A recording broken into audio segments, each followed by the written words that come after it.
Well, hello, and welcome back. Lesson 177. We're just going to jump right into this juicy one today. Oh, yeah. All right. Are you having fun with A Course in Miracles? I mean, really, as we uncover the ego and we discover some inconvenient truths, to borrow from Al Gore, about ourselves, the things we'd rather just kind of keep down in there, hidden from the surface. Yeah, as all that crap comes bubbling up and blows up in our faces. Are we having fun? I hope so. I hope so. I hope that you're finding some humor in this. There are so many spiritual teachers out there in the world. I've had several that really incorporated a sense of humor into their delivery, into their teaching. And it's just so good and so valuable for us to cultivate this and to have this, because some of the crap that we pull, really, some of the shit we pull on ourselves is laughable, isn't it? And with the benefit of a little practice, we can look at some of this and think, oh, wow. Well, I was a little off on that one. And I hope that if you're not always able to laugh at that, that you are able to laugh at that sometimes. And by lesson 177, I hope that you're able to laugh and you find yourself laughing at your own folly, at our own collective folly, just a little bit more often than when you started. And I would take that as an unequivocal sign that this is working. Oh, yeah. Oh, totally. So, in that vein, we're going to talk about death today. Yeah, how about that? Okay, how about that?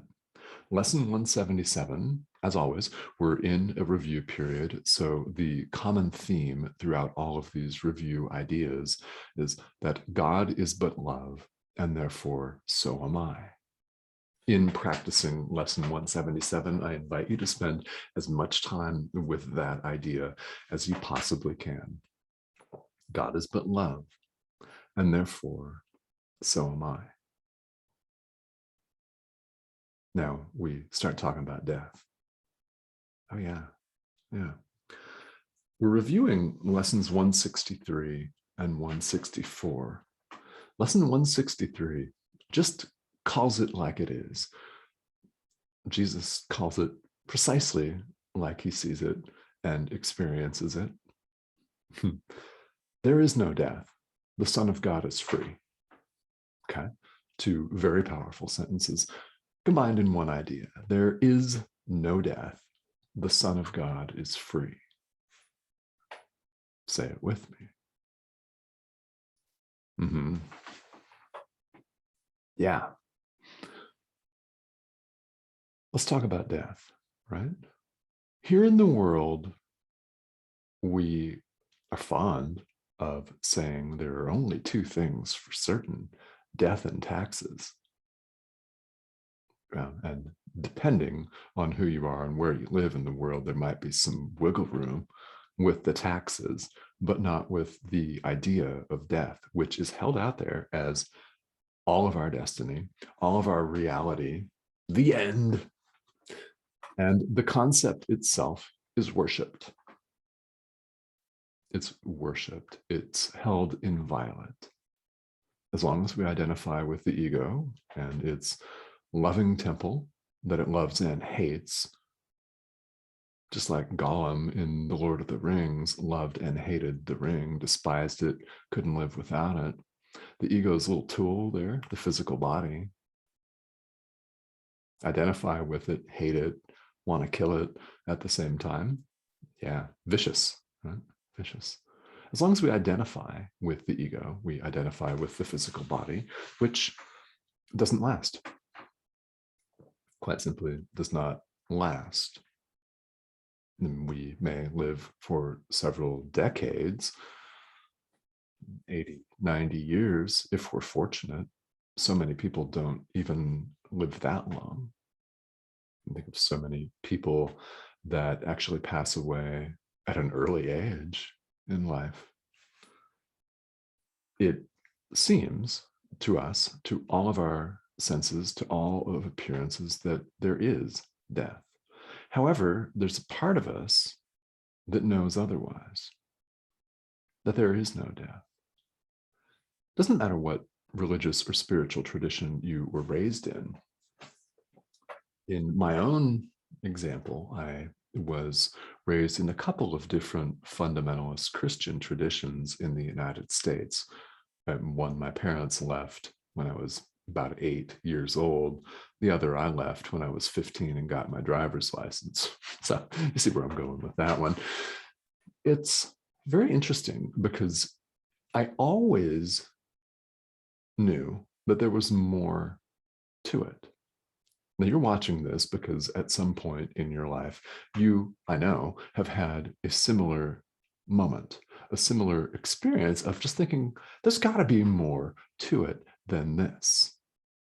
There's got to be more to it than being born in a helpless baby's body, trying for decades, if you're lucky, to keep this thing afloat, to keep it alive, and worrying about its end, yet at the same time pretending it's not going to end.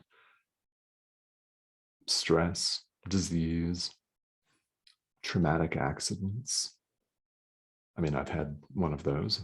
I've been T-boned in a car, a massive auto accident, and had to have the bones surrounding my hip joint surgically reconstructed in a 6-hour surgery. Woke up in the hospital and had to learn to walk again. So that's what, maybe not that exact thing. Maybe you've experienced something even more chronic than that, right? As long as we identify with the body, we believe that there's death, that we're going to die and be extinguished. No wonder that scares us. Yet there's a part of us that recognizes that that's not true. It isn't true. There is no death. The Son of God, us, in other words, is free. We're exactly as God created us from the last video. You know, always have been, always will be. Love extends itself. God extends himself. We're exactly as God created us, free. There is no death. As we're discovering, studying this course and moving forward in this workbook, we discover the idea that you may resist very strongly, and that's okay if you do, that we're not a body. We're going to see that again in the coming days at length. If this is your first time going through the workbook, isn't that exciting? We're going to work with and practice and get to the point where we resonate with the idea that we're not a body. We'll get to the point where we experience that we're not a body. And even though you may be new to A Course in Miracles, some of you are, doesn't mean you haven't had this experience once or twice already, right? Many of you have. You know what Jesus is talking about here. You know what we're talking about. There is no death. The Son of God is free. And then, having contemplated this as long as you like, or short, your choice, then we sit with the central theme, God is but love, and therefore so am I. Next review lesson for today is 164. Now we are one with him who is our source. Now, in fact, it says, are we one? Now, are we one with him who is our source? Now and all is, let's just say, we are exactly as God created us. Love can only extend itself. We are the thought of God. We are the extension of God. We are the Son of God. Name your term. It doesn't matter which term you choose to use, and it doesn't matter if you adopt the terminology of A Course in Miracles or not. Part of the beauty of a self-study course is that you can come from any religious or spiritual background and still derive tremendous life-enhancing benefit from this material. Now we are one, with him who is our source. Source, capital S, another word for God. I have a friend that says source bless. She's not comfortable saying God bless, so she says source bless. And let's all just recognize what she's talking about. Words are there, terms are there, different spiritual traditions are there because people appear to have widely diverse needs. Now, we do have diverse backgrounds, diverse interests here in the world where we have bought in to the idea that we're individuals.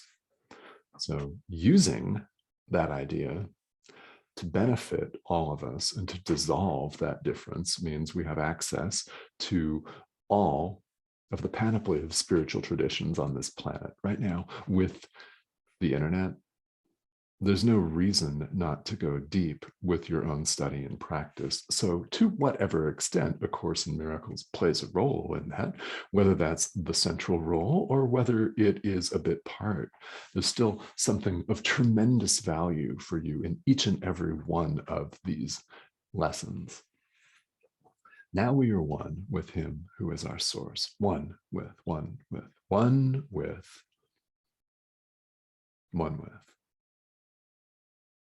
And we wrap up our practice for today with the central theme again.